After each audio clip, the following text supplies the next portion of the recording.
Voilà.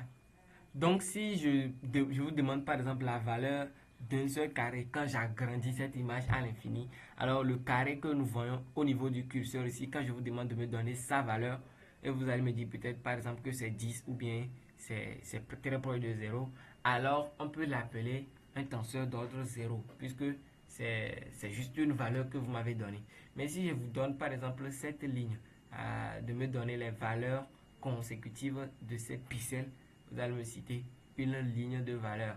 Et là, on parlera de tenseur d'ordre 1 parce que c'est une suite de lignes ou bien c'est des lignes données, une famille de nombres donnés. Et c'est ça qu'on appelle généralement vecteur. Vous voyez.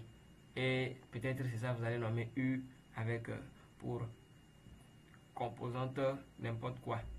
Voilà. Donc c'est juste une liste de nombres ayant juste une seule taille de dimension ou bien une seule taille ou dimension dans une seule direction. Vous voyez, ce n'est pas vers le haut, vers le bas, c'est juste comme ça. Même si c'est penché, c'est juste une suite de valeurs. Donc c'est toujours des vecteurs.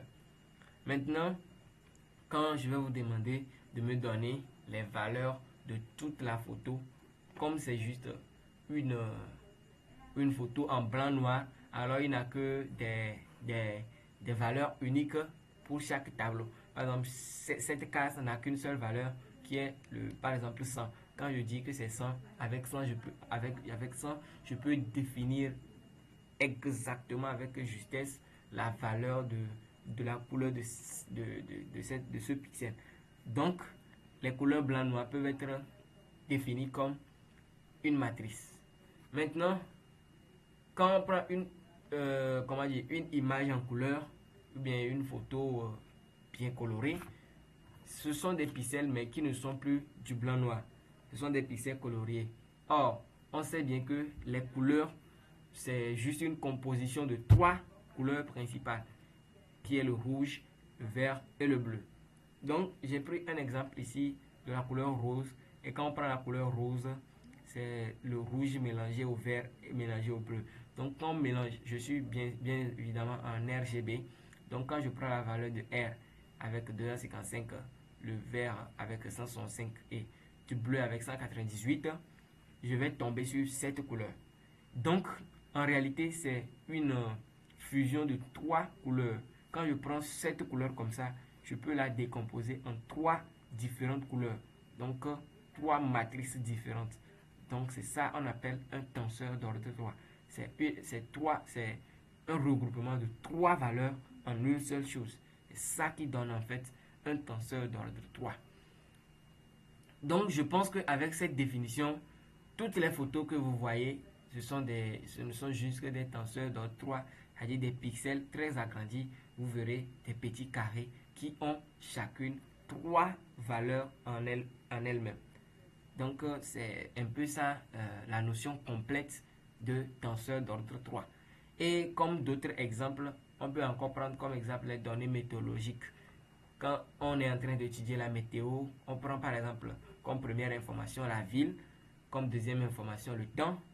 Alors, on prendra comme troisième information par exemple les autres données. Quand on prend une ville et à un instant donné, on peut déterminer les caractéristiques comme la température de la ville, l'humidité de la ville à ce temps donné, la vitesse du vent dans cette ville à cet instant donné. Donc ce sont des dimensions, ce sont des valeurs qui ne sont pas forcément de la même catégorie. Donc ce seront des tenseurs d'ordre 3. Également les données financières. Quand par exemple je prends le jour et je prends l'entreprise, on pourra définir l'ouverture, la clôture, les transactions, et on peut également parler de tenseur d'ordre 3. Même exemple pour les vidéos et les analyses de réseaux sociaux.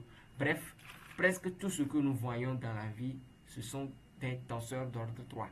Donc il faut essayer de bien comprendre la notion de tenseur pour mieux faire les opérations et ne pas se tromper. Et surtout, ne pensez pas qu'un tenseur, c'est une matrice. Ne confondez pas la notion de tenseur à la notion de représentation tensorielle, de représentation matricielle d'un tenseur. Merci d'avoir suivi cette vidéo. So thank guys for watching. Don't forget to subscribe and see you to the next video.